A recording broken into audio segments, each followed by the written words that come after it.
warahmatullahi wabarakatuh.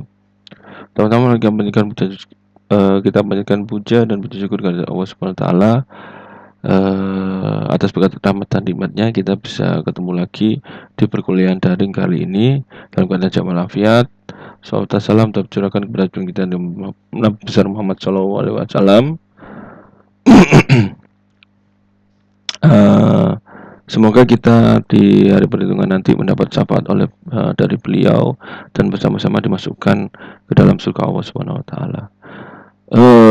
Sekali lagi saya mohon maaf pada rekan-rekan sekalian karena tidak bisa hadir di kelas ya, karena kemarin ada kegiatan kampus yang di luar kota ya, sehingga datangnya Senin kemarin pagi, jadi hari ini masih belum bisa hadir di kelas ya, mohon maaf yang sebesar-besarnya. Oke, di UTS kemarin semoga teman-teman mendapatkan hasil maksimal ya. Saya rasa soalnya tidak terlalu rumit, cuma banyak aja jawabannya ya. Tidak terlalu rumit, banyak bisa dicari di PPT dan referensi tambahan yang lainnya. Jadi saya harapkan tidak ada yang nilainya jelek. Oke, saya akan melanjutkan pertemuan perilaku konsumen, yaitu komunikasi pemasaran.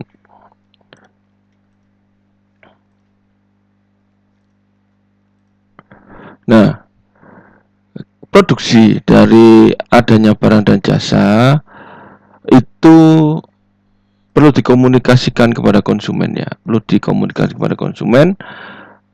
agar tahu, agar mereka bisa mengetahui adanya barang dan jasa yang kita produksi ya. Aku punya ini loh, dikomunikasikan kepada konsumen, terutama kepada konsumen yang potensial.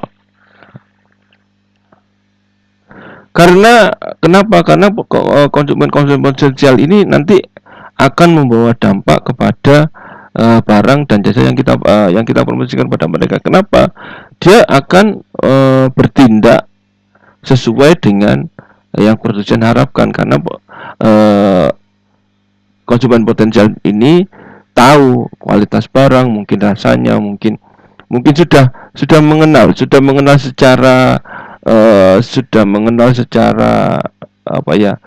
sekilas gitu loh, sekilas bahwa barang atau jasa yang ditawarkan itu seperti ini, nanti kita akan seperti itu, sehingga ketika dia dikomunikasikan kepada konsumen yang potensial, maka dia akan masuk dan diharapkan sesuai yang bertindak sesuai dengan apa yang diharapkan oleh produsen. Dimana ketika komunikasi itu dilakukan akan membuat orang itu membeli dan tertuju untuk menggunakan dari barang dan jasa yang kita yang kita produksi ya.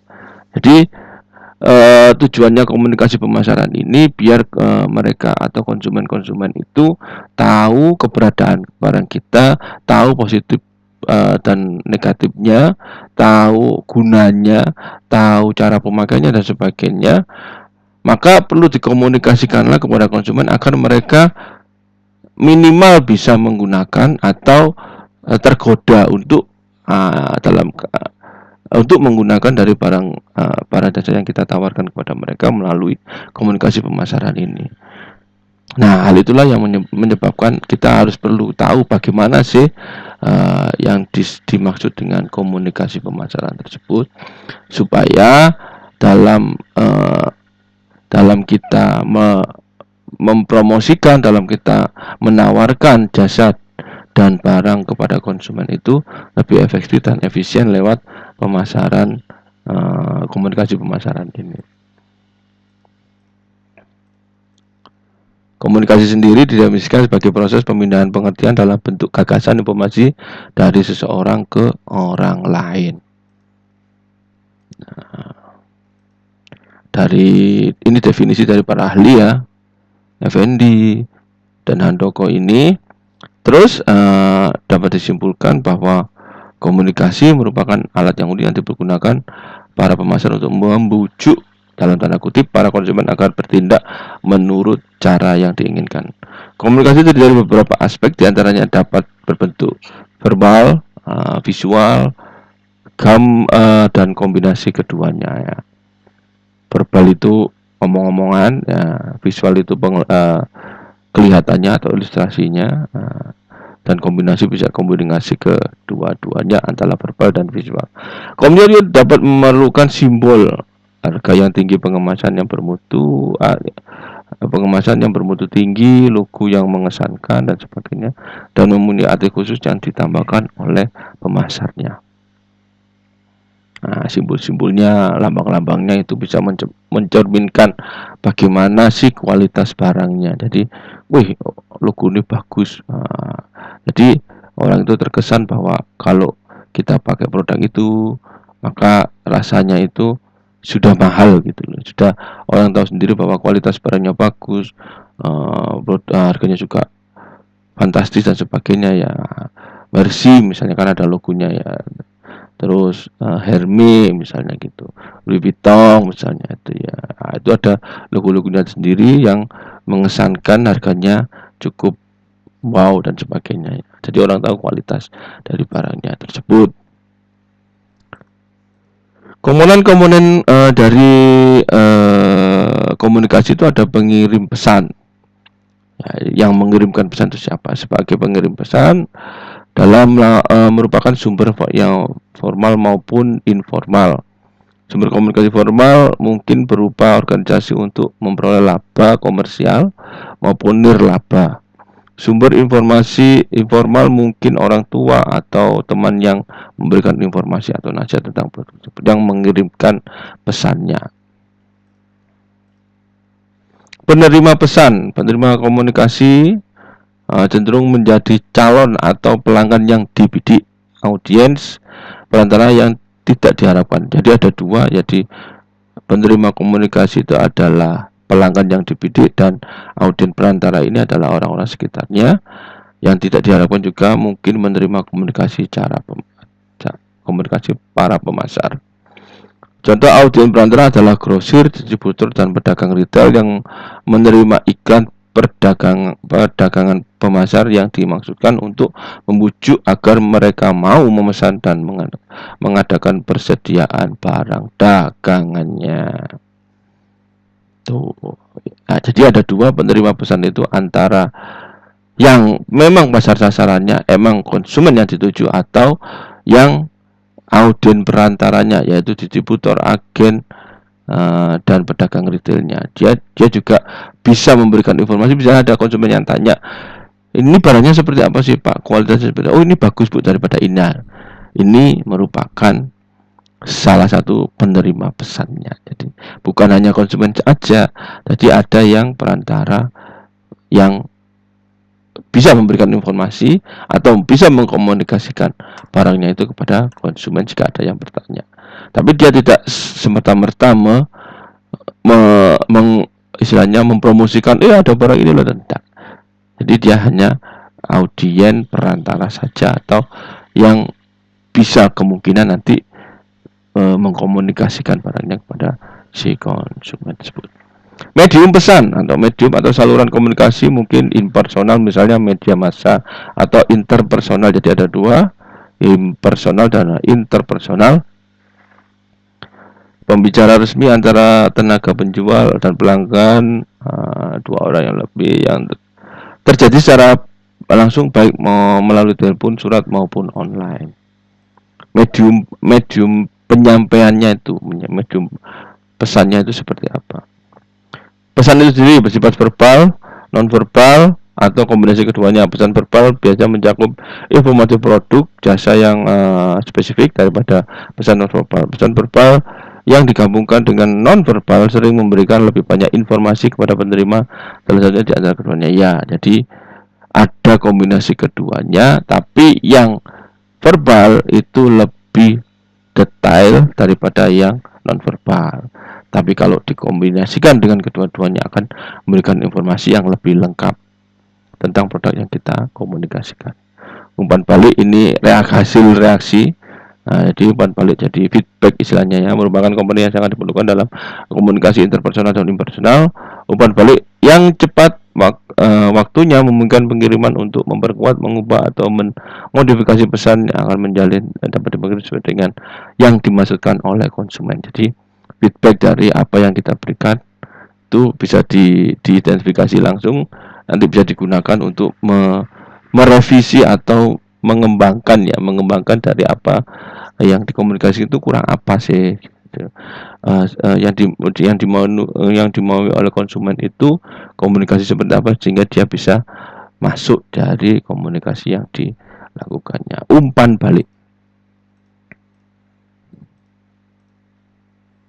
Nah, ini bentuk-bentuk dari komunikasi pemasaran: advertising, public relation, rancang kemasan, rancang produk dan logo, dan layanan personal penjualan, layanan personal dan penjualan personal.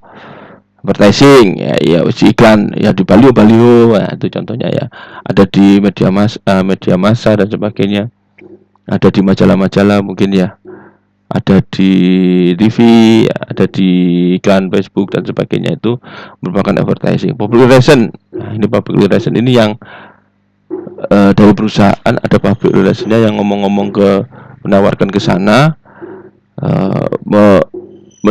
menjelaskan produk-produk kita, mungkin ada di sebuah seminar dan sebagainya, itu ada public relation-nya yang menjelaskan produk-produk yang menjadi sponsor sebuah kegiatan, misalnya produk kita itu ada ini dan itu. Nah, rancang kemasan produk dan logo perusahaan. Nah, jadi ada mungkin di sekeliling kita ya yang merancang produknya itu kotak atau produknya segi 5, produk ininya kemasannya. Ada yang bundar ya, ada yang heksagonal dan sebagainya. Nah, ini juga juga merupakan salah satu media komunikasi kepada konsumen, bahwa dia kan harus tahu ya filosofinya bagaimana merancang sebuah kemasan produk ini, nggak asal rancang. Atau logo perusahaan itu kan ada filosofinya, jadi mereka juga unik ya, dia akan menceritakan kepada rekannya, misalnya rekannya nanti menceritakan kepada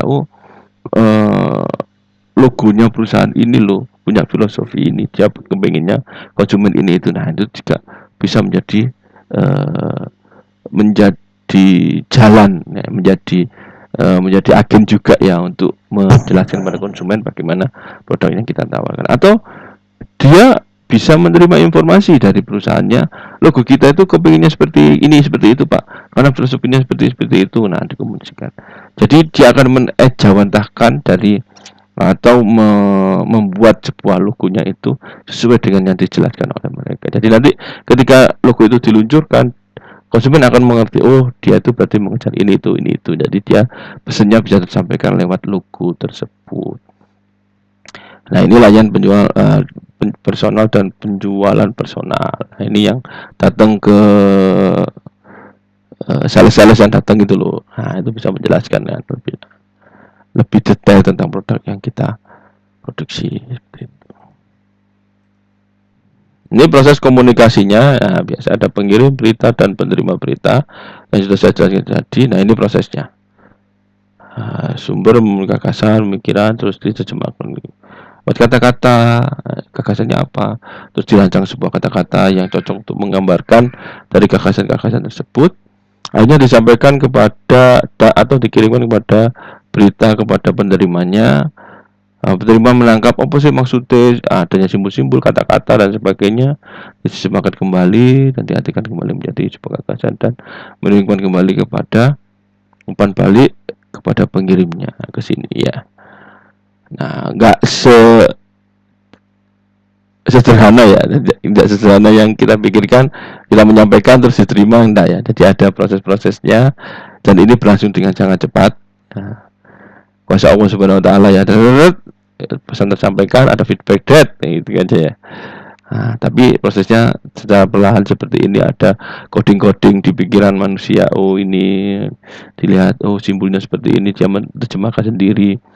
Nah, diterjemahkan kembali menjadi suatu gagasan lagi dan dikirimkan. Kenapa nggak gini, kenapa nggak gitu ya, dipikirkan ya, manusianya akan dikirimkan lagi feedbacknya. Ini prosesnya. dari komunikasi yang dilakukan oleh konsumen kepada produsen misalnya, atau produsen kepada konsumen.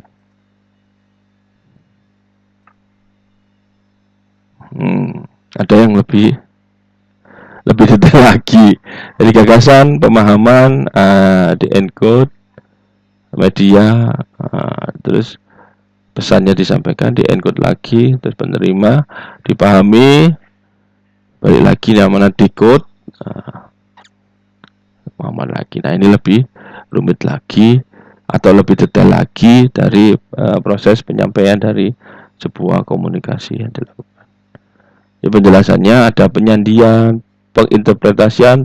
Hal yang diinterpretasi adalah motif komunikasi terjadi dalam diri komunikator. Artinya, proses komunikasi tahap pertama bermula sejak motif komunikasi muncul hingga ide. Komunikator berhasil menginterpretasikan apa yang ia pikirkan dan rasakan ke dalam sebuah pesan. Proses penerjemahan komunikasi ke dalam pesan disebut interpreting ya.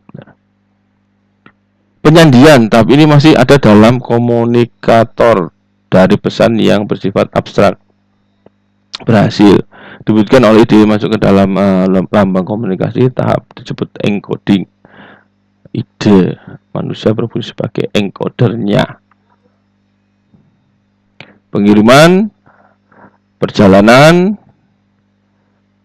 Ini perjalanan tahap ini terjadi di antara komunikator dan komunikasi sejak pesan dikirim hingga pesan diterima oleh dikomunikasikan. Pengiriman, yang tadi gambarnya pengiriman, tahap ini masih ada dalam komunikator dari pesan yang berhasil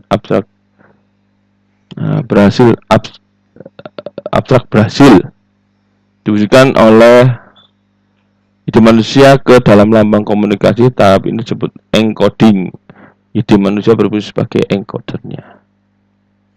Nah, ini penjelasan dari ini tadi ya. Nah, ini apa yang dimaksud encoding, nah, gagasan di sini dan di sini. Itu penjelasannya itu tadi.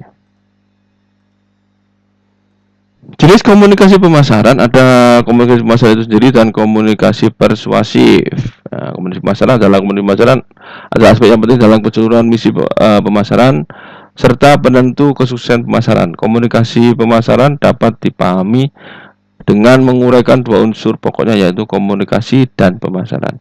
Sedangkan komunikasi pemasaran mempresentasikan gabungan semua unsur bauran pemasaran merek yang memfasilitasi terjadi pertukaran dengan menciptakan suatu arti yang disebarluaskan kepada pelanggan atau kliennya.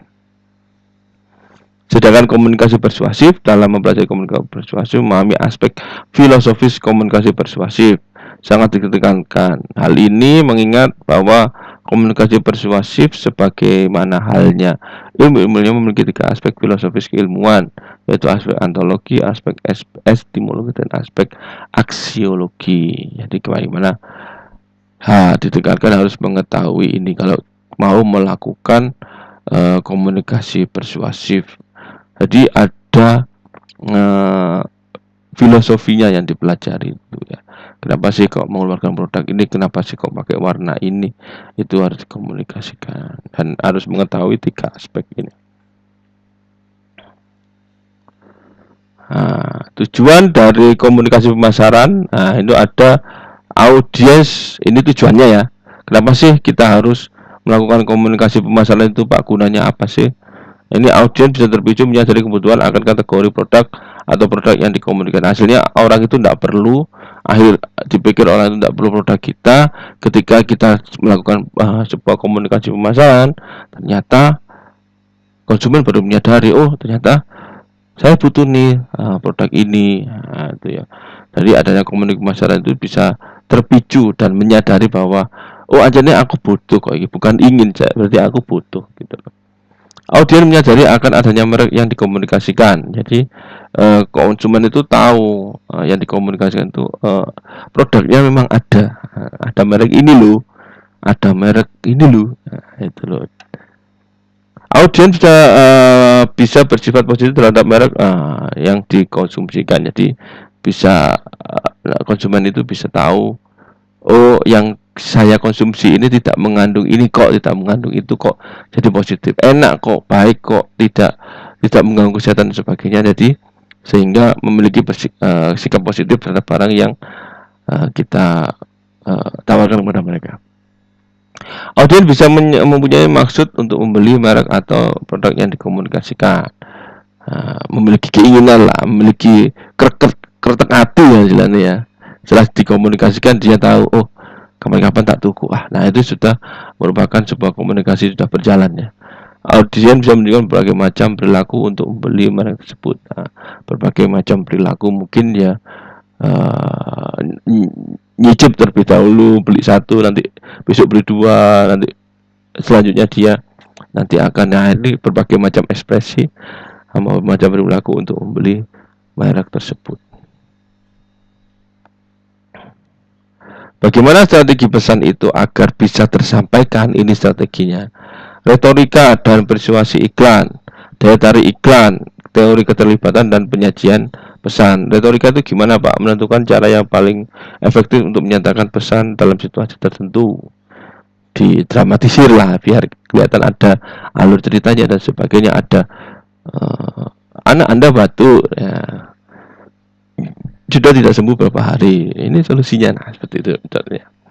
Daya tarik iklan, daya tarik emosi yang sering digunakan itu memiliki rasa takut, humor atau daya tarik seksual. Nah ini yang bisa takut, humor atau daya tarik seksual yang digunakan untuk lebih bombastis dan lebih menarik orang untuk melihat dari pesan tersebut.